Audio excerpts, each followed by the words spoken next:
ride. I guess I had to go to that place to get to this one. Some of you might still be in that place. You're trying to get out. Just follow me.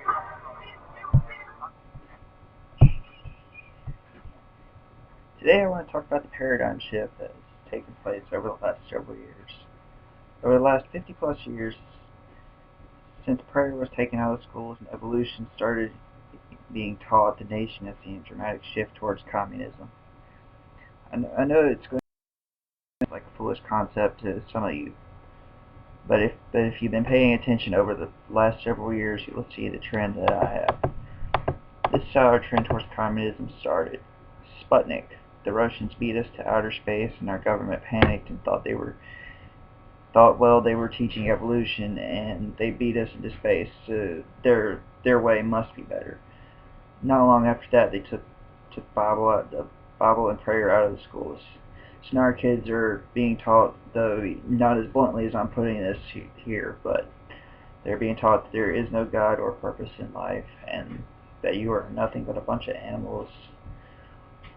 All that being said, though, that doesn't make us communists yet. It is the very first step, however. The second step was the start of the massive social programs. Though some were already in place at the beginning of the New Deal by Franklin D. Roosevelt, such as the Social Security program, which in principle was a good thing because you need to take care of the elderly and the disabled. This is where things start to snowball out of control, though. When Medicare and Medicaid were implemented, which in principle too was also a really good idea, as well as the food stamp programs, because you don't need people starving in your country. I mean, if they need help, they need help, and we need to try to help them if we can. And we also have our welfare programs. They're supposed to help the people who are working. And if they need help while they're actually working, all means to me, if they need it, and we should be able to give that to us. But now there's a study that came out recently stating that the people on welfare and all the government assistance, they actually outnumber the people that actually have the jobs now. I mean, you have like a sizable percentage of those people, they're career welfare bums, basically. And I mean, there's nothing we can do to stop them from doing it. The only thing I can think of doing is drug testing. I know that's probably going to get me slapped later, but that's okay. I mean, because a lot of them, I mean, they don't work, they don't contribute to society. They just sit around the house and smoke weed, pop out babies, because let's face it, you have a lot of people out there that they just have babies like every year or so they can just get more money back on their taxes. Now I mean, I'm all for procreation, but really, that's just kind of, that's just wrong. Hey, that's beyond stupidity to me. I don't see why people would want to do that. And the next step that drives us closer to communism. You have as many people dependent on government as possible. This way they get to that is they start making tax rates higher and higher and higher to basically where you can't even afford to buy bread anymore. This is what happened in Russia.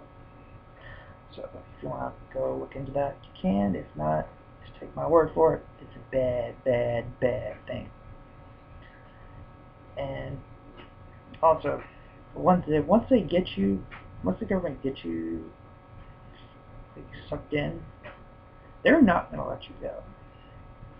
Let's just face it. Once they get their claws into you, they're not going to let you go. You're not going to be independent ever again once they get a hold of you. Because what they're more afraid of than anything is losing power. And another step closer towards it.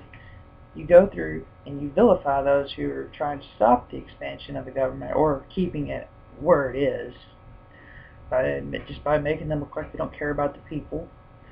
when they're actually the ones that are trying to create the jobs and get your wages raised to like a sustainable wage. Basically, join a union if you want a really good wage. Something that Democrats are pretty good for is trying to make sure people get paid. And basically, you just go another step towards it is you go off and just lie to the people. Hitler said if you tell a lie big enough, loud enough, and long enough, the people will believe it. I believe that is the case today. That's why you see the powers that be still be the powers that be. And that's just wrong.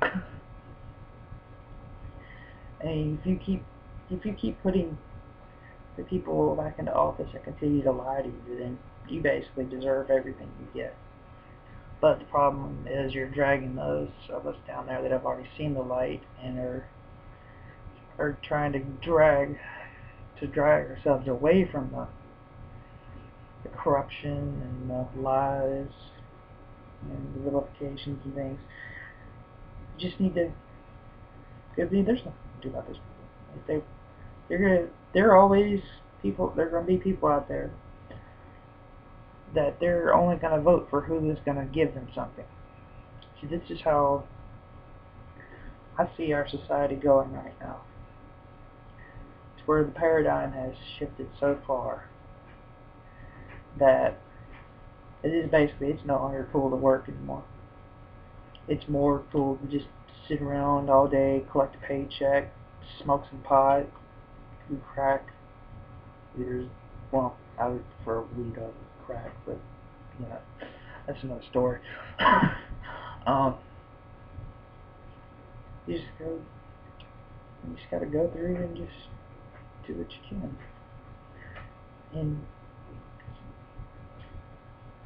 the Republican Party right now, I see them as there's about 20 of them in the Senate that are actually doing what the Republican Party stands for. And that's for basically creating jobs and opportunities for anybody that needs them. They create the jobs. The Democrats are going to try to keep you on as many programs as possible. And everybody wants to talk about how big Bush's deficit was when he left office. It was about $6 trillion or whatever. You have to remember, back in 2006, Democrats took control of both houses of Congress and they started racking up these massive debts. Not saying Bush was a saint or anything, but you have to take the facts with the facts here. And in 2008, since then, our deficit has, in 5 years, went from $6 trillion all the way up to $17 trillion, which is about the equivalent to about 2 or 3 Empire State Buildings if you stack them up with hundreds. Just saying that's a lot of dough, and I would like to have it, but it's not going to happen in my lifetime. And mostly, people are going to vote for whoever's going to hand them out. Whoever's going to give them the cookie, they're going to vote for.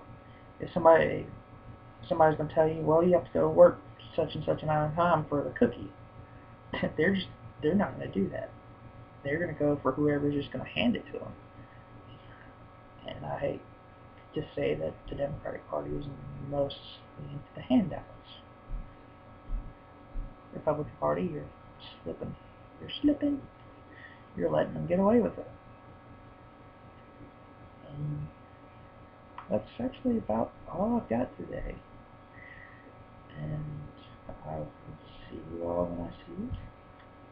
Have a blessed day.